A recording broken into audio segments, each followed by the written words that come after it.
Hey everybody, hope you had a fantastic weekend. It's Monday morning, doing some Monday morning stuff, making this YouTube for you guys. I just posted up on Instagram about there's a study going around about antagonist supersets, basically producing the same amount of growth that you'd see from straight sets. So in other words, antagonist superset, you have one muscle group, biceps. We'll use, I think they probably is an arm study, biceps, and then I think there was a 20-second rest, and you go and you do your triceps work, and then they compared that to just doing the biceps work, the triceps work first. I haven't seen the study. I'm just kind of going off what I have read about the methodology, so it could be totally different. If it does, I'll come back and make another video clarifying all that. So haven't seen the study. I'm actually very anxious to see the study to kind of get down to the granularity of what actually happened. If you wanted my guess is that it might be a non-statistical significance difference, but I'm gonna say there's gonna be a little bit of an advantage for the group that did biceps and triceps separately and not supersetted them. But we're going to talk about two things today, that and intensifiers. Okay, so I have actually stated for quite some time the only superset I think is probably a valid one for getting good results is probably an antagonist type superset where you're doing chest and back, or you're doing biceps and triceps, or quads and hamstrings or something. Quads and hamstrings, I don't think you're gonna want to superset like squats and stiff-legged deadlifts, or like two big exercises back to back where there's going to be a cardiorespiratory demand going from the first to the second, because that's going to actually create that one of those interference mechanisms with motor unit recruitment that I talk about. So if there's a cardiorespiratory demand in place, it adds to the perception of effort. So it takes up some of that corollary discharge, and that means that we're going to have a reduction in motor unit recruitment due to that increased perception of effort. So if it was something like quads, hamstrings, a leg extension, for 5 or 6 or 7 reps, and then in 20-second break, and then into a leg curl, probably perfectly okay. If we're talking biceps and triceps, again, we're doing some type of biceps exercise where there's no cardiorespiratory demand into a triceps exercise with like a 20-second break in there, probably a pretty decent option to save yourself some time. You can even do your big stuff first. So say because I'm running the upper lower session, you could do something like your chest press first, and then like your row, your pull down, or whatever you're doing, and then do alternating sets between your, say if you're doing biceps and triceps after that, you can do that way too and save yourself some time on the back end of the workout. So the reason why supersetting antagonist muscle groups or different muscle groups can have some productivity value is because if you're supersetting a bicep and tricep exercise like that, then when you're talking about central nervous system fatigue, you're either talking about the supraspinal level, which is in the brain, and then we have stuff that creates interference mechanisms like afferent feedback from metabolite accumulation, any type of inflammation that is detected by the brain in the bloodstream. You even have that during the workout with acute C-reactive proteins, and then pro-inflammatory cytokines and stuff like that. So a cardiorespiratory demand also contributes to that as well. So, but if you're doing antagonist muscle groups, and let's say you don't have a cardiorespiratory demand that's creating some more of that interference mechanisms for motor unit recruitment, you go from biceps to triceps, then those muscle groups are innervated by different nerves. So you have spinal level fatigue too. Now the spinal level fatigue is literally the action potential sent from the brain down the spine, the electrical signals. So when you have spinal level fatigue, and we have some great research looking at spinal level fatigue, and they can isolate that stuff off. What happens is as the repetitions get longer, that's why high rep sets really suck too, because you're creating two different types of fatigue. You're creating spinal level fatigue and supraspinal level fatigue, because you have all of those afferent type feedbacks, you have cardiorespiratory demand, you have a multitude of things that will contribute to interference mechanisms at that level, the supraspinal level. And then at the spinal level, the consistent repetitions over and over and over and over and over again create a fatiguing effect there, to where then there's kind of a downregulation in the magnitude of those signals through the spine. So when we go from an antagonist, we do it in one muscle group to another, an antagonist type superset. And we're going from a biceps to a triceps exercise. Then those are innervated by different nerves. So basically the signal is going to travel goes to a different part of innervation. So you're not dealing with that same level of spinal level fatigue. So you can still get a really good signal like into that muscle group that's being sent. So as long as you're not creating some type of afferent feedback or interference mechanism in the first exercise that's going to negatively impact the supraspinal conditions, then you should still get a pretty good stimulus with the alternating muscle group that you're using there. So again, biceps to triceps or triceps to biceps, either way. You shouldn't have, you're basically creating so hey, I'm not having to deal with that with one level of fatigue in the central nervous system. So those are pretty good options for saving time.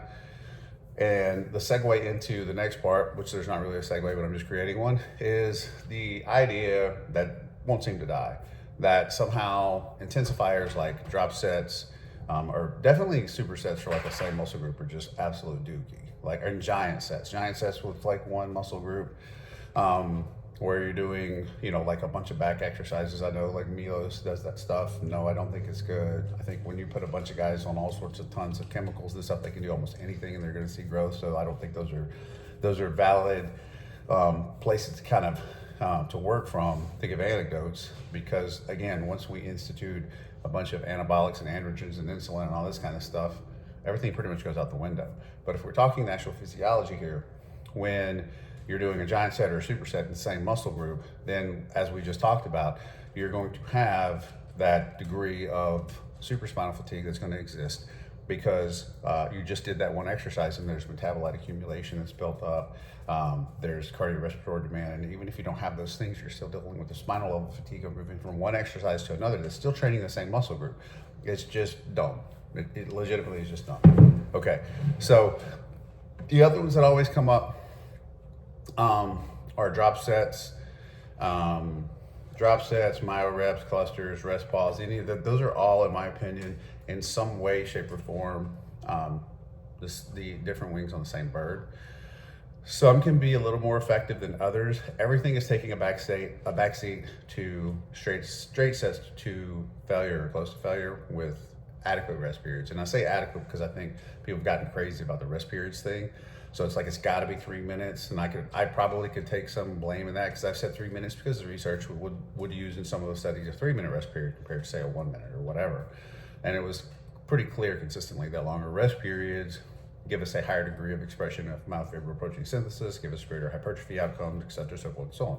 But the real key is making sure you're just recovered. So if you just did, there's no reason to take a 3-minute rest period between a couple sets of wrist curls, compared to say you're probably going to need 3 to 5 minutes between a hard set of squats, even at 6 to 8 reps. So that's perfectly okay. You just want to be recovered between your sets. So there doesn't need to be a cardiorespiratory demand. And conceivably, you'd want it to be long enough so that you allow any metabolite accumulation that's built up from that set to kind of subside as much as possible. So that's making sure that we're going into the next set and that we're getting as much motor unit recruitment as possible, which is it's gonna decrease over every set anyway. But we still want to maximize it as much as possible from each set to each set. So if you're looking at a superset of the same muscle group, that's going to be dookie. If you're looking at a giant set of the same muscle group, that's going to be dookie. And then that generally gets us into stuff like drop sets. And some people will say, well, there's research on drop sets that has shown that a drop set will, when you have the same amount of failure points, so it's essentially kind of like matching the volume. So if you have 3 failure points in a drop set, and then you do 3 sets to failure, that some of the research has shown that it's equally as productive. This is true in some of the studies that we have, is that at best it can at times be equally as productive. Most of those, and I've gone over those a lot, are using novice level people. I think that you would have different results if you were using well-trained people that could really climb up very high on the motor unit recruitment pool. But with not very well-trained people, that's not gonna happen. And there's going to be, as we all know, with people who have never trained, I think they're probably going to see similar amounts of hypertrophy outcomes, whether they're doing a drop set or the straight sets to failure with the same amount of failure points matched. So I don't really, that's not surprising to me at all. This is what I would expect to see. I don't think we'd see that in well-trained people. When we talk about clusters or mile reps, essentially we get back to when we're talking about some form of, there is what I call like a broken rest period. And people are like, what do you mean broken rest period? I'm like, well, it means instead of taking like a full minute or 2 minutes or 3 minutes or whatever, you're only taking like 15 seconds or you're taking 20 seconds or whatever. So when you're taking that short rest period, depending on how you perform the first set, you take a short break, you're going to allow some of those metabolites to subside. You're going to allow yourself to catch your breath a little bit, so there's going to be less of a cardiorespiratory demand. So even if you're a well-trained person and you're using myo reps, or you're using clusters, or you're using rest pause, if you're using something that, like I said, all of those are very similar to me, and there's usually some kind of what I consider nuances that aren't going to make a huge difference. But if you are using any of those and you have that little short break there, that will allow a little bit of recovery. It's not full recovery like taking 2 or 3 minutes, but allow a little bit of recovery. So those subsequent sets can still be quite productive even for well-trained people. Now, what I basically theorize here is that every workout that you do is going to have a limited number of stimulating repetitions that you're going to get out of it. Now, that's pretty much the data all over and over and over and repeatable. Again, is that every workout you do has a limited number of sets that are going to be productive. So that means there's a limited number of stimulating repetitions that we're going to have within the workout.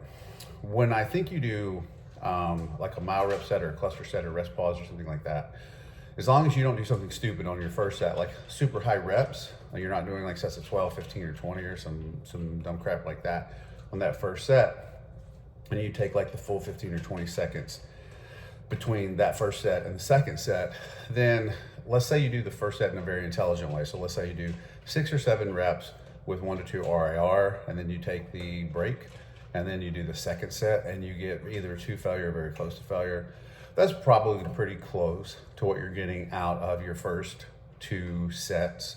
Let's say you just did the first set the same way. So you're doing straight sets, and you do the first set of say 6 or 7 reps with 1 to 2 RIR, something like that.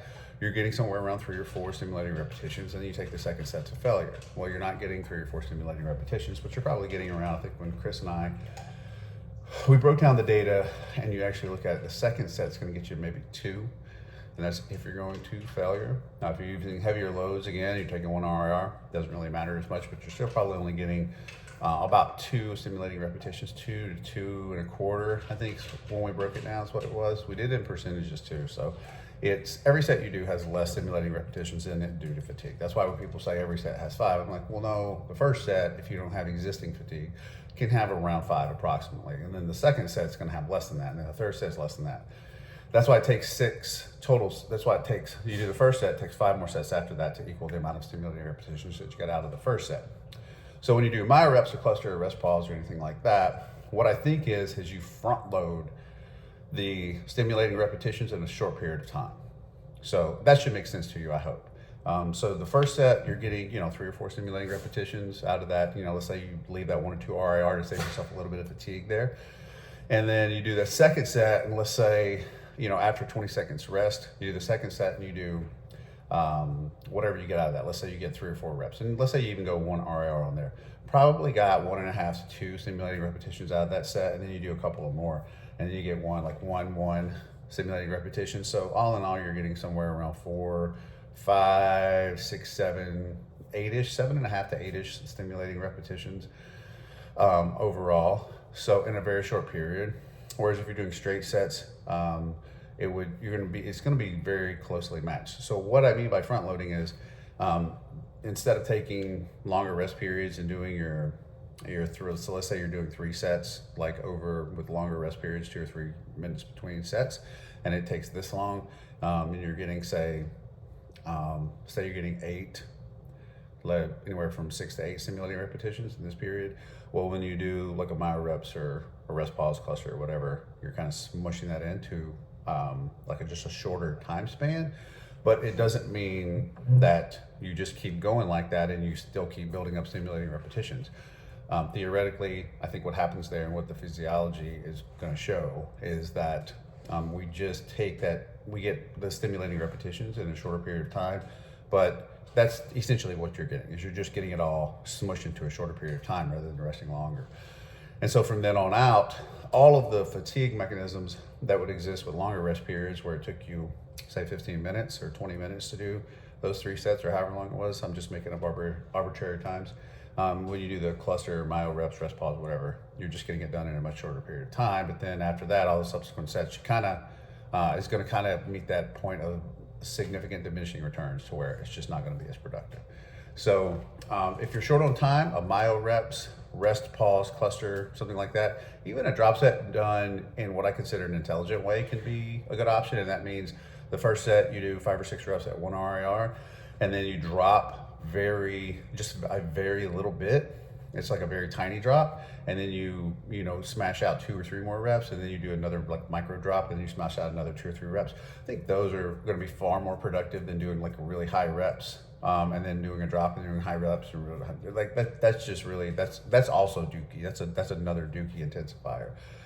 So you're doing a butt ton of reps to get very little stimulus, creating a lot of fatigue and a lot of muscle damage. So those are my Monday morning collective thoughts about all of this stuff. Antagonist supersets going to work pretty well. I actually used to do what I call alternating sets, whereas I do a set for chest, rest 2 minutes, do a set for back, rest 2 minutes, do a set for chest.